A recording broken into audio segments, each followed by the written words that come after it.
IBM 510 CS.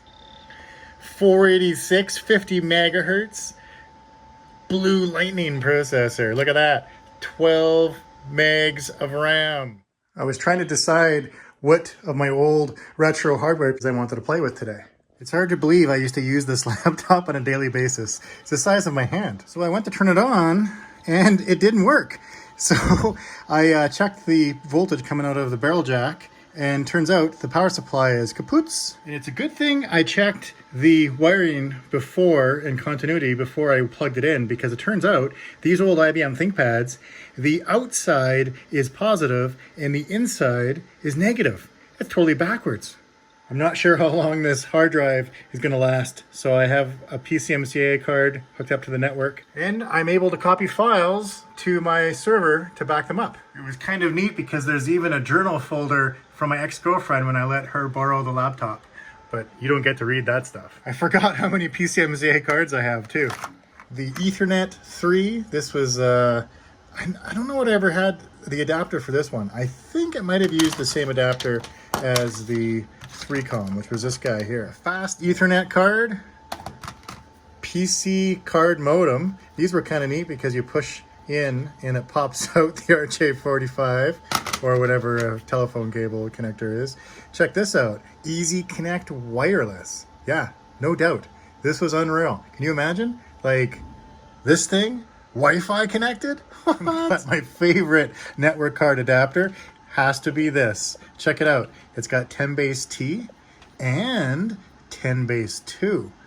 A lot of you guys don't know what that is, but that is 10 base 2. That's where you would hook up a coax cable, and then it'd have a little T connector that would hook onto this with a little terminator on the end, and you would terminate each end, and that would be your network. Not only do I have the original floppy drive, the docking port adapter, and the case that it came in, but the original flyers and mailers and everything that came with it. I guess I hold on to everything. I've had this laptop since I was in high school. This was my high school laptop. Yeah, I was that kid. It would have come with Windows 3.1. Actually, if I recall, it might have even come with OS 2 Warp. But I remember putting 3.1 on it, and then I put 95 on it when 95 came out. But yeah, 95 is pretty slow on this guy. You can see we have a burnt out line of pixels here. I'm not sure if I can fix that by taking it apart and maybe tightening the sides or wherever the connector is to the screen. And also, this is not active matrix. Look at that. This is passive display. And I do have the mouse cursor trailing on. Let's drop to a command shell so we can see what scrolling looks like, so you can see how bad back in the day passive display really was. There we go. It's almost impossible to read. And to put this in perspective, this was around $6,000 or $7,000 when I was in high school when I got this.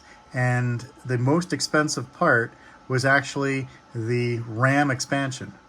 The RAM expansion is underneath, and it is in the form of a PC card. Look at that. There is your 8 megabyte basic IC RAM card. So there was, I guess, 4 megs on board, and then an 8 meg card. One of the interesting things about this laptop is what I recall, is they were called a ThinkPad, but if you look here, it's Think Space Pad. Is that ever interesting? And being a 510 CS, this was a very rare model.